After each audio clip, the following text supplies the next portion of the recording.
This film has been referenced and quoted to me pretty much my whole life because, funnily, it's one of my dad's favourite films. I say funnily because my dad is more into his gritty, serious films, and this is a comedy horror about a werewolf. When I was about 8 or 9 years old, my dad showed this film to me and my brothers, and I only remember seeing that opening sequence where they get attacked by the werewolf in the Yorkshire Moors. And I remember it kind of freaking the hell out of me when the werewolf attacks and the howl of the werewolf being really terrifying. But I had no memories of the film after that point, and the years went by and I just hadn't seen the film. My dad continuously quoted the film over the years every now and again. Stick to the path, beware the moon. You made me miss. I've never missed that board. And last night I finally sat down and watched American Werewolf in London for the very first time all the way through, and to borrow some words from my dad, it's a cracking film. I've always heard the film is part comedy, which always surprised me considering it was one of my dad's favourite films.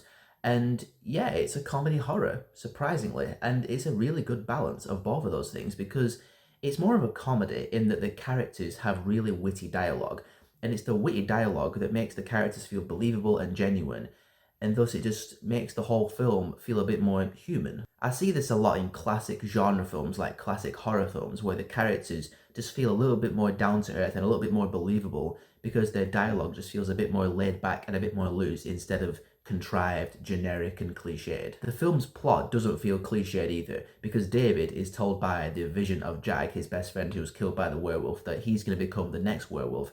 And if the film was generic and cliched, he'd be like, you're talking rubbish. He'll continue his life, go about his days, and then suddenly the werewolf transformation will just happen out of nowhere and it'll be this big surprise thing.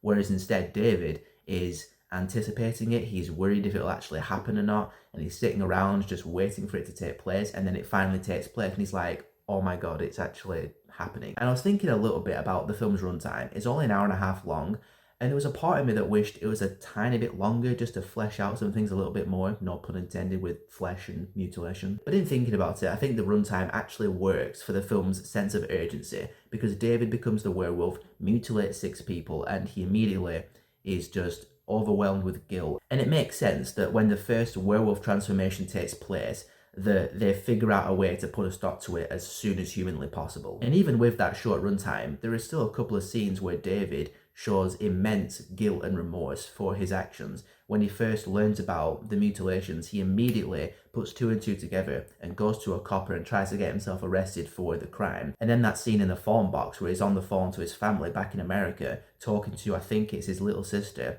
and telling her to tell his parents that he loves them, and is saying goodbye to his little sister, and then he can't bring himself to slit his wrist. That was some pretty heart-wrenching stuff. And something else I've always been told about this film is that the practical effects, the makeup, and the transformation scene are just something else. And yes, they are. That first werewolf transformation, wow. Amazing practical effects, amazing body makeup, and I love how they portrayed the transformation as being really painful. His body is stretching and it's cracking, and vertebrae and spine are just contorting inside of his body as he's transforming into this mythical beast. But also when Jack appears to David and he looks mutilated and just slashed to pieces, and every single time he appears to David he looks more and more mutilated and just more decayed.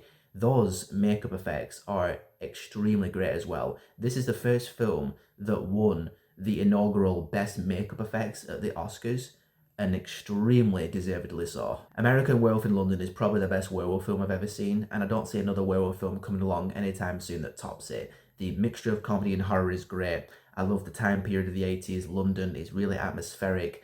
The director, John Landis, wanted to set it in London because of the whole relations to Jack the Ripper, Jekyll and Hyde, and the kind of seediness of London at night time, and it's all raining, which is just captured extremely well, and it's a great setting for a werewolf, surprisingly. I love the opening scene of Jack and David in the Yorkshire Moors. They go to the Slaughtered Lamb pub. It's all ominous and mysterious because they clearly know what's going on. There's the pentagram on the wall.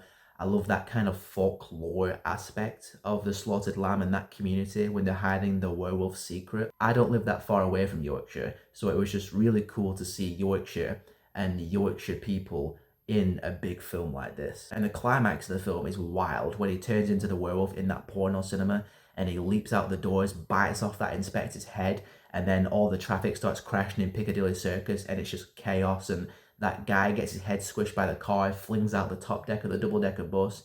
I was just like, what the hell is going on here? I love it. Like I said, the best werewolf film.